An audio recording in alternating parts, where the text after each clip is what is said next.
seems like, I mean, you guys competed for a few quarters and kind of faded down the stretch. How do you view this performance? Really proud of the guys for the effort, the fight. I thought Bam and Norm took over the game the last 5 minutes, but we hung in there. A couple stretches of the game where we went cold really hurt us, and then the turnovers. We had maybe 4 of them, like where they pressured us on inbounds, and we weren't able to, get the ball up the floor cleanly. Those possessions really hurt, and give Miami credit; they put a lot of pressure on us. I know these turnovers aren't necessarily related to who you guys are, longer term as a team, but how concerned are you about just the overall turnover situation that you guys have, and how, as you go into a week with a lot of practices, how much will you hammer that? I'm very, very confident that we will get that turned around. We got it turned around last year after we got Jimmy, cut our turnovers way back. So that's going to be the focus when we get home. We're 8-0 when we win the turnover battle, and I think 1-8 when we don't. So it's pretty clear cut. We have to do a better job of, as coaches, of giving the guys better, spacing and cutting and teaching it better so that the decisions become easier. And then they've got to do a better job of just making simple decisions.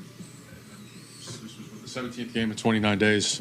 Is there a sense of relief or solace knowing that the schedule is going to lighten up at some point? You get 5 coming up at home. Well, there would be, except we have a game in 48 hours against Portland. So it's not like we have a break, but we do get to go home, and that's the big thing. We've only had 5 home games out of the first 17. So the schedule does turn our way, but we need to take advantage of it. We've got to get better. Are there any data points that you feel like you collected on this 6-game trip as a group? Well, there's plenty of data. There's plenty of film. I was just most pleased with, after that OKC game, just felt like our level of fight and competition was where it needed to be. And so we were able to, obviously split the 6 games on the trip coming off that beatdown in OKC. And so I like where we are now, better as a team, but we have a lot of work to do. Steve, kind of to that point, you were saying the other night in New Orleans that the sign of a connected team is like when Jimmy had the wide open layup, but he passed it to Steph to score. Could you also say that when you have a night like this where the veteran guys don't play, that especially Steph and Jimmy seem like throughout the game were connected to the other guys, talking to them, coaching them? Does that do something for the group when everybody is pulling for sure in a night like this? Yeah, I could feel Steph and Jimmy on the sidelines. I felt their presence. At the meeting today, those 2 guys were giving advice, and I mean that's really important. What do you think the difference was late in the game?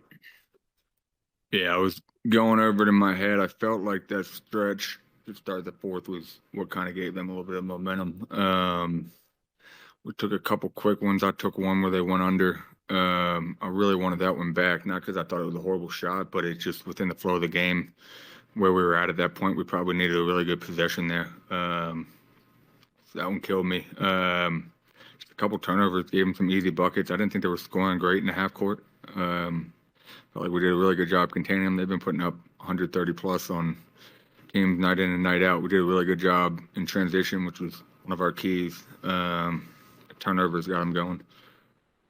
What do you feel like opened up offensively for you guys, particularly in the second, third quarters? Looked like you guys were able to develop a little bit of flow. You were getting to the paint. What did you see out there? Yeah, it felt like ball started popping a little bit. We were getting downhill quite a bit.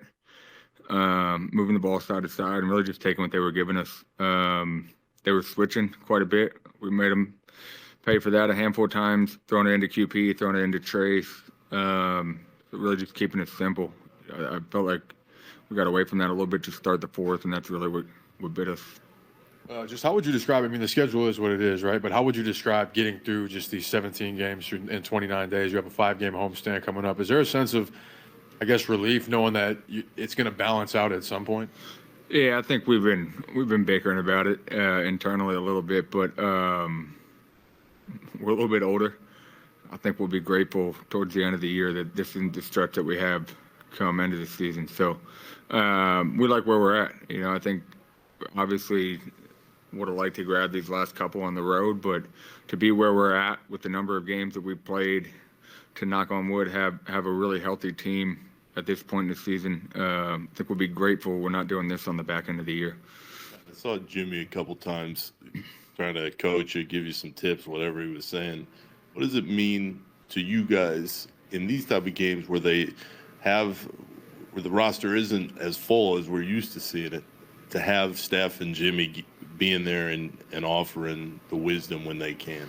Yeah, I mean, those are my guys. We lean on each other quite a bit, and when I'm not playing, I try to see the game from the sideline. Sometimes it's easier to see things when you're not in the game. So obviously, those guys are Hall of Famers and value their opinion and feedback, and so grateful that they're locked into the game. They could be chilling in the locker room, grabbing a bite to eat, as some guys do. So, yeah, just thankful for those relationships and ultimately try to return the favor when I'm out of the lineup.